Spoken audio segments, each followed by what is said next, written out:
pala, kung ka nasabi sa'yo, parehas tayo ng birthday. Talaga ba? Actually, nagulat nga ako nung sinabi sa akin ni Tyrone eh. Alam mo, I just realized, ang dami pala nating in common, no? Parehas tayong ng birthday, parehas tayong ampon. What the hell? Anong ampon na pinagsasabi mo? Saan mo nakuha yan? Huh? Di ba, sabi mo yan sa akin eh. Pareho tayo ng nararamdaman. Paano mo nasabi yan? Ampon din ako, Bel. Ay, sorry ha, pero mali ka ng intindi. Actually, hindi naman talaga ako ampon. Sinabi ko lang yun dahil nagdadrama ako. Alam mo na, parang na-feel ko na left out ako. Parang ampon. Ganon. So, nagsinungaling ka sa akin? Yes. Actually, sinabi ko lang kung ano yung gusto mong marinig at that time. So, hindi naman talaga ako ampon. Nanay ko talaga, si Nanay Rosel. And between the two of us, ikaw lang, Bel, yung ampon. Tali naman. Alam mo, epal ka talaga, no? Sa lahat ng bagay, gusto mong isiksik yung sarili mo. Pati ba naman birthday mo, parehas tayo? Uy, teka. Nagulat lang ako sa coincidence, ha? Coincidence? O talagang nananadya ka talaga? Yung para bang magba-birthday ako sa bahay, no? Tapos e-epal ka, tapos makikipag-picture ka sa pamilya ko na para bang pamilya mo rin sila, so dun ka rin magse-celebrate. So later on, imbes na birthday ko yung sineselebrate, sa'yo na lang. Tali, hindi ganun yun. What? Kunwari ka pa, Bel, ha? Pero yun naman talaga yung gusto mong mangyari, ano? Bait-baitan ka, pero pailalim ka kung kumilos. Bel, ano ba yan? Hindi ka pa rin nagbabago. Hanggang ngayon, gusto mo pa rin kunin sa akin lahat ng meron ako. Lahat na lang inagaw mo sa akin, Bel. Naalala mo? Campus Queen? Unang-una. Pangalawa, boyfriend ko, si Wesley. Tapos yung mga kaibigan ko, ngayon pati pamilya ko, gusto mong kunin? Sandali lang, Tali.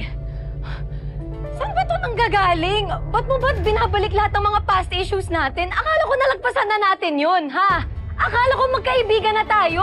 Yun lang yung pinapakita mo na okay tayo, pero hindi naman talaga. Because you are jealous of me dahil meron ako nang wala ka. May pamilya ako na nagmamahal sa akin, nanay ko, kapatid ko, at yun yung wala ko dahil wala kang kwenta sa nanay mo sa mga umampon sa'yo. Oo! Siguro nga di ako satisfied sa pagmamahal sa akin ng mommy ko. Pero hindi yun ibig sabihin na gusto kong agawin ang atensyon ng mommy mo sa'yo. Hindi ako ganong klaseng tao, Tali! Oh, teka lang ha. Huwag mo nga akong dramahan, Bel. Stop it! At tigilan mo na yung kaartehan mo na ikaw yung kawawa. Because in reality, mga agaw ka talaga. Kaya pwede ba tigilan mo na yung pamilya ko? Lumayo-layo ka na! Bel, this is the last time that you will be seeing my mother again. Kaya umalis ka na. Ayaw na makita! Ano ba, Tali? Ano ba? Lumayas ka!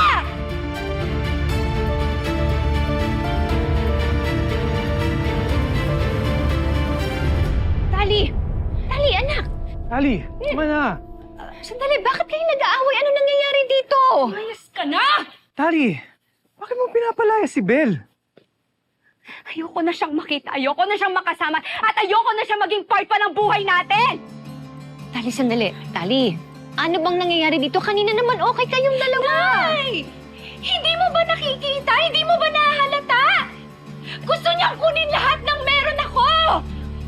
Pati pamilya ko kayo, Nay! Uy, hindi ako ganong klaseng tao, Tali. Magkaibigan nga tayo eh! Pinatunayan mo na yan sa akin noon! Lahat na lang gusto mong makuha! Nakita ko how you manipulated the situation kanina. Ano? Nilalapit mo yung sarili mo? Sa nanay ko? Sa kapatid ko? Sa pamilya ko? Para ano? Sila na naman yung magiging pamilya mo? Lahat gusto mong makuha dahil unwanted ka sa mga umampon sa'yo. Aminin mo yun, Bel! Tali, tama na. Ano ka pa? Huwag ka namang ganyan. Ay! For once, pwede bang makinig ka sa akin?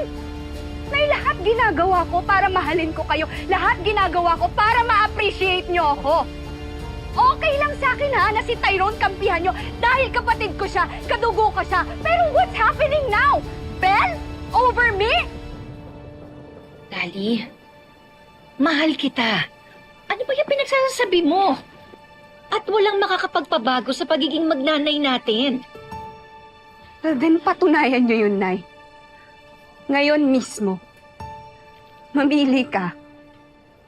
Belle o ako?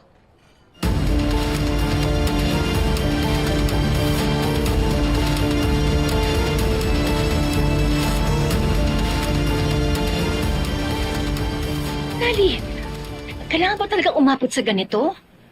Oo nga. Sabi ka naman, Tali. Nay, kailangan kong marinig yung sagot nyo ngayon mismo! Mamili ka! Belle o ako?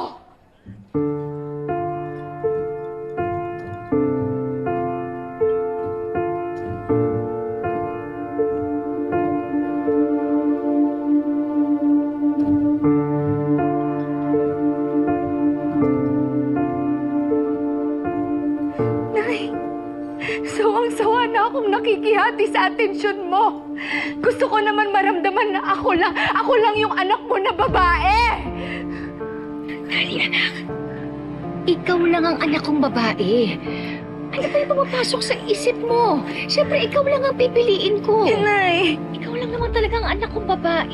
hindi na gusto kong marinig. Gusto kong malaman ng lahat na ako lang. Tali, ikaw lang. Ikaw lang ang anak kong babae at mahal na mahal kita. Kaya paulit-ulit kitang pipiliin. Tama dito, tama na yun.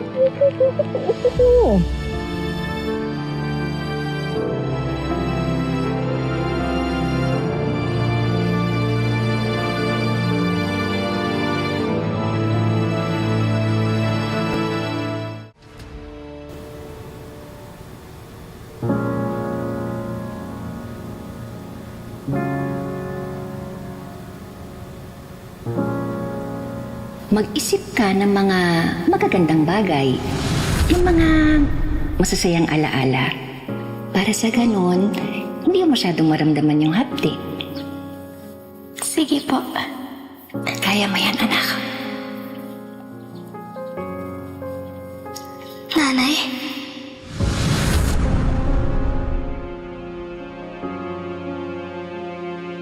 Pwede ko po ba kayong mayakap? Oo naman.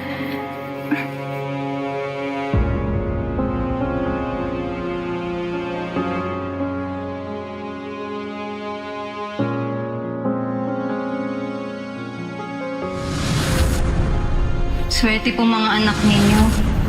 Kayo pong naging nanay nila. Alam mo, swerte din ang mga magulang mo kasi ikaw ang anak nila. Sana nakilala ko ang tunay kong mga magulang. At sana mabait rin po sila kagaya niyo.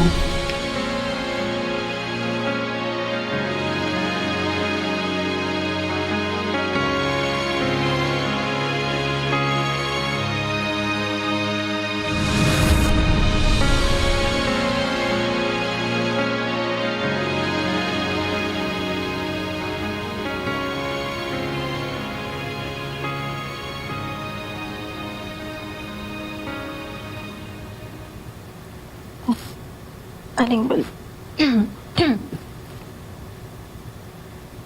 Huwag ka nang malungkot. Kung ano man yan, isipin mo na lang lahat naman tayo may pinagdadaanan. Alam ko naman po yun eh. Alam ko naman po na lahat naman nalalagpasan.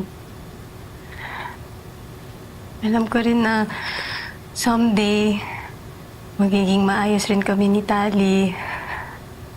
At magkikita rin at magkakasama rin ulit kami ni Miss Rosette. Bakit? Ano naman bang ginawa ni Tali? Nagsiselos po kasi siya sa amin ni Miss Roselle. Feeling niya inaagaw ko si Miss Rosel sa kanya. Talaga ba? Ikaw pa ngayon ang mga aagaw. Ang kapal. Bakit po?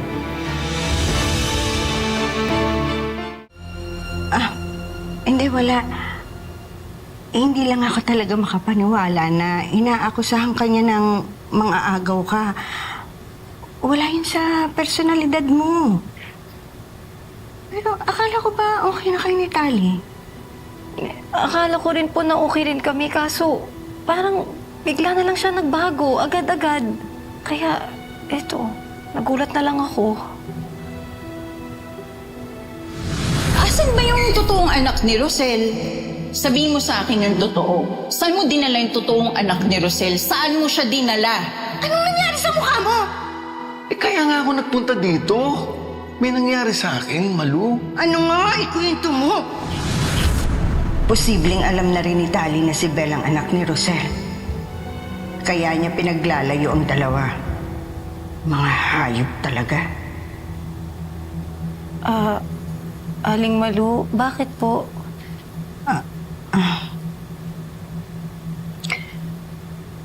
Belle, sana balang araw mapatawad mo ako. Po? Kasi hindi kita matulungan sa sitwasyon mo ngayon. Wala naman po tayong magagawa. I mean, naglabas lang naman ako ng nararamdaman ko. Belle, mabait kang bata. Palang araw, maaayos din ang lahat. Makukuha mo rin kung ano yung nakalaan sa'yo.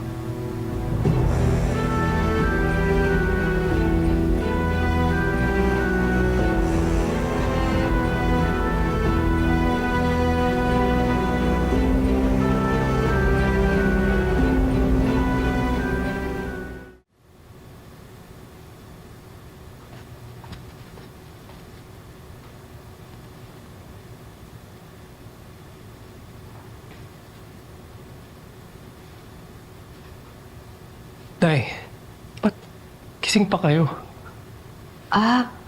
Inaantay ko lang ang Tito Darius mo. Pauwi na daw siya.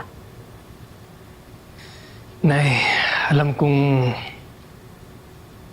malungkot ka din dahil sa nangyari kanina.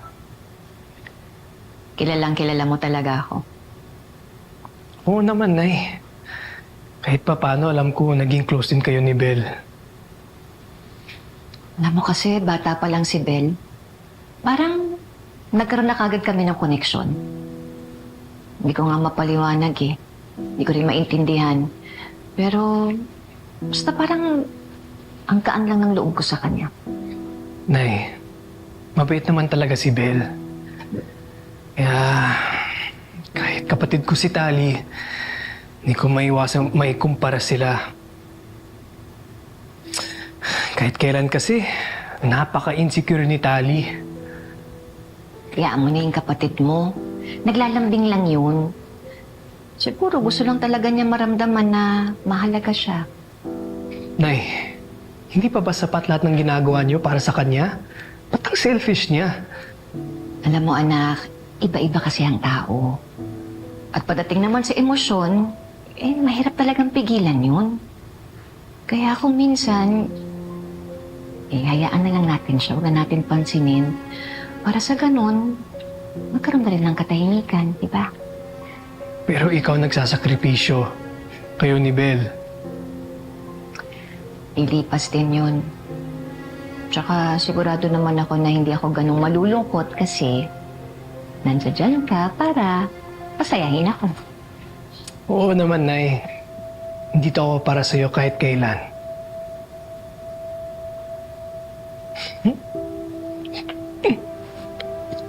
Love you, Nay. Love you, anak. Kahit anong mangyari, dito lang ako. Salamat.